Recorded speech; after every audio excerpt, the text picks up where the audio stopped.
سلام دوستان عزیز، امیدوارم حالتون خوب باشه. توی این ویدیو تصمیم گرفتیم که مهمترین و بهترین کتاب هایی که در مورد آیلتس میتونن به شما کمک بکنن رو معرفی بکنیم. همونطوری که میدونید کتابای خیلی زیادی توی بازار هستش که در مورد آیلتسه، ولی این که بخوایم بهترین کتاب رو انتخاب بکنیم و هزینه‌های الکی نکنیم یه مقدار شاید دشوار باشه. با من همراه باشید. توی 3 تا اسلاید بخش vocabulary، grammar و اسکیل رو براتون توضیح میدم که چه کتابایی بگیرید و هر کدوم چه شاخصه‌هایی دارن. کتاب اول word power made easy هستش که توی کاتگوری vocab قرار میگیره، لغات قرار میگیره و این کتاب برای کسای مفید هستش که زمان زیادی دارن تو آزمون آیلتس. همونطوری که میدونید آیلتس چیزی نیستش که ما بخوایم مثلا توی 1 ماه یا 2 ماه خودمون رو بابتش براش آماده بکنیم اگر میخوایم یه نمره خیلی خوبی بگیریم. اگر زمان زیادی دارید یا مثلا تصمیم دارید 1 سال دیگه 2 سال دیگه توی این آزمون شرکت کنید، پیشنهادم است که حتما این کتاب رو تهیه کنید.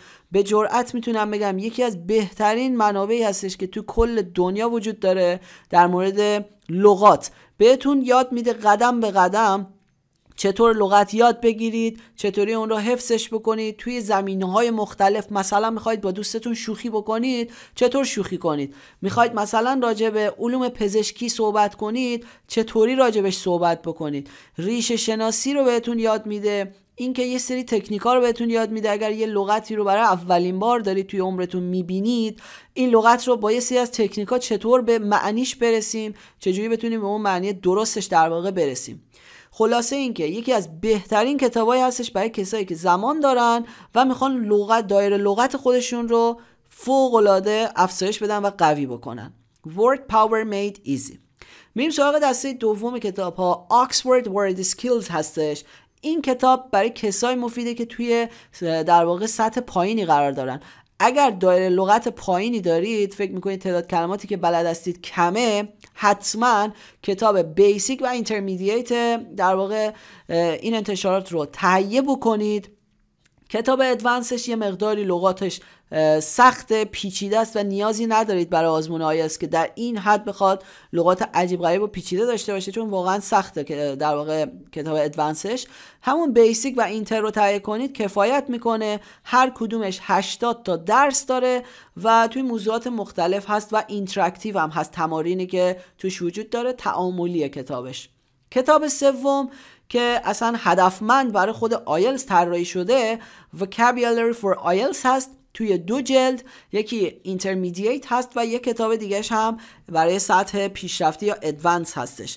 حتی اگر توی سطح C1 یا حتی C2 اگر قرار دارید، پیشنهاد میکنم کتاب سطح اینترمدییتش رو در واقع تهیه کنید. قطعا یه سری لغاتی داره که به دردتون میخوره برای توصیف نمودارها، حالا توی تسک 1 آکادمیک باشه یا میخواد نامه نوشتن باشه یا حتی تسک 2 باشه که اسای رایتینگ دارید. کلی نکته مفید و کلمات و فریزهای کاربردی داره. مثلا حالا نحوه خوندنش رو خدمتتون عرض کنم. مثلا میخواید شما این کتاب رو گرفتید و بخونید، چطوری؟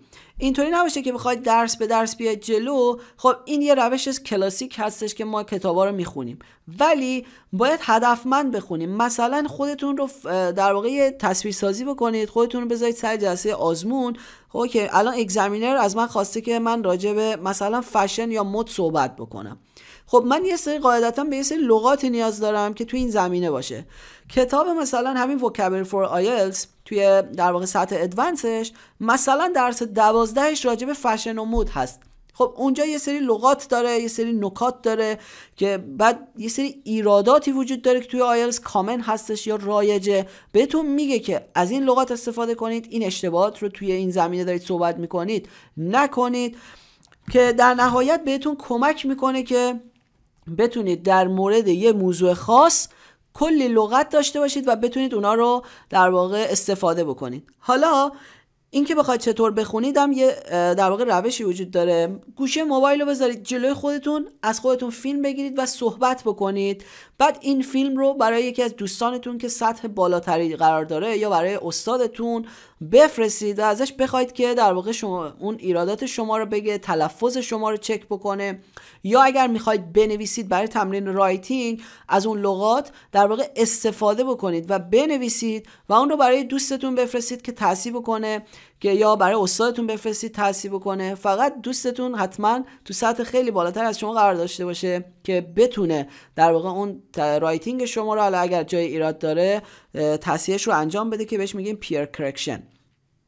پس این دوتا روشی بود که یا از خودتون فیلم بگیرید بفرستید برای استادتون یا در واقع بنویسید، چون اینکه بخواید صرفا حفظ بکنید این خیلی بهتون کمک نمیکنه. بعضی مدتی یادتون میره، بعد موقع استفاده کردن بلد نیستید که چطور باید ازش استفاده بکنید.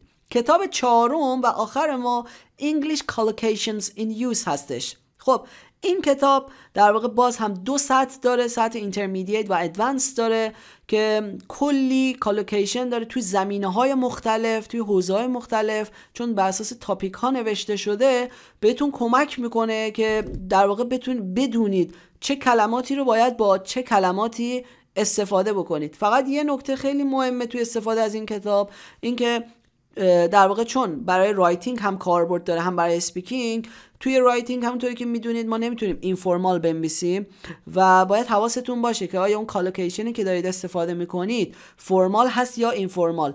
چون حالا اینفورمال باشه خیلی مورد نداره توی اسپیکینگ اوکیه، ولی توی در واقع رایتینگ باید حتما فرمال باشه. پس حواستون لطفاً به این نکته باشه.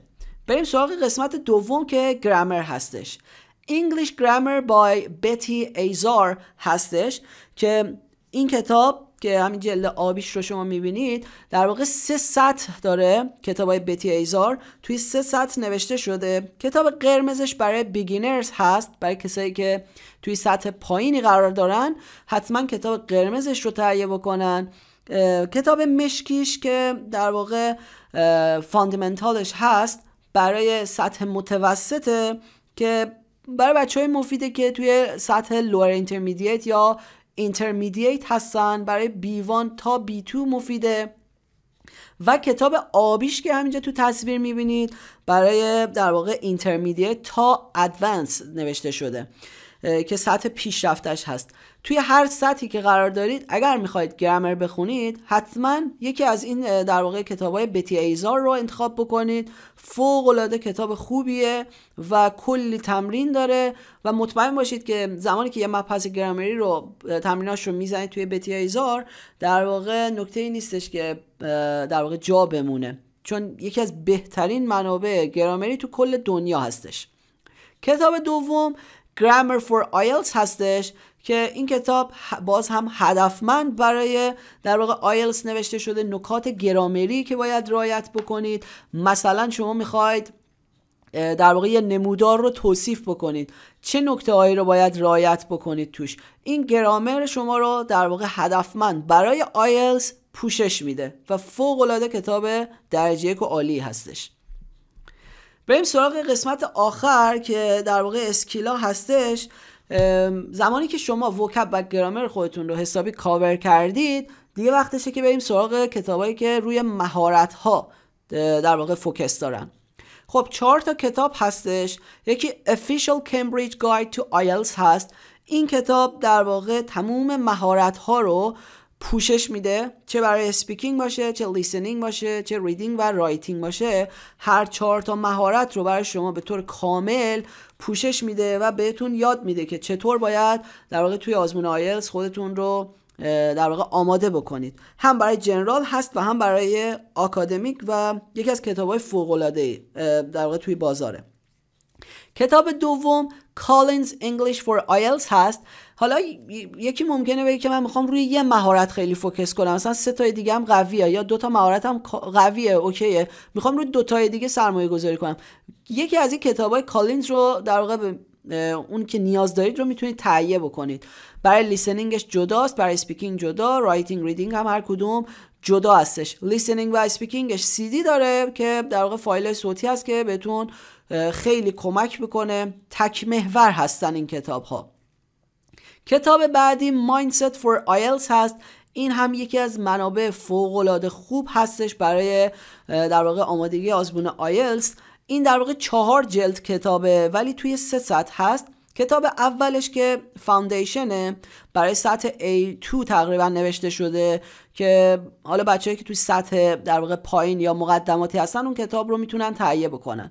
ولی برای کسایی که در واقع اون بند اسکوری که میخوان 5.5 هست، کتاب در واقع شماره 1 رو تهیه بکنن. اگر برای 6.5 خودتون آماده میکنید، کتاب جلد دوم و جلد سومش که توی تصویر میبینید برای کسی هست که رو بند اسکور 7.5 در واقع هدف دارن و میخوان روش کار بکنن.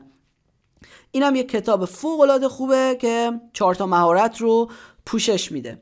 و کتاب آخر و معتبرترین کتابی که توی دنیا وجود داره برای آزمون آیلتس، کمبریج آیلتس هستش که سوالات آیلتس هستش، سوالاتی که قبلا بوده که در واقع 15 جلدش تا الانی که من دارم تو صحبت میکنم آماده شده و توی بازار هست. از جلد 11 12 13 14 و 15 کتاب آکادمیک و جنرالش از هم جدا شده، ولی جلدهای قبلیش آکادمیک و جنرال با هم بوده. حالا تفاوتی که توی آکادمیک جنرال هست که خودتون هم میدونید توی بخش ریدینگ و رایتینگ هستش. اون ریدینگ و رایتینگ هم توی جلدهای قبل از 11 اضافه شده بود به اون در واقع کتاب آکادمیک که هر دوتا رو پوشش میداد. حالا که میخواید، اگر میخواید این کتاب تهیه کنید که پیشنهاد میکنم حتما تهیه بکنید، میتونید از جلد 10 تا 15 رو تهیه بکنید. هم سوالات جدیدتر هست و همین که در واقع هدفمند برای خودتون میتونید مثلا همون تمرکزتون روی همون سوالات آکادمیک باشه.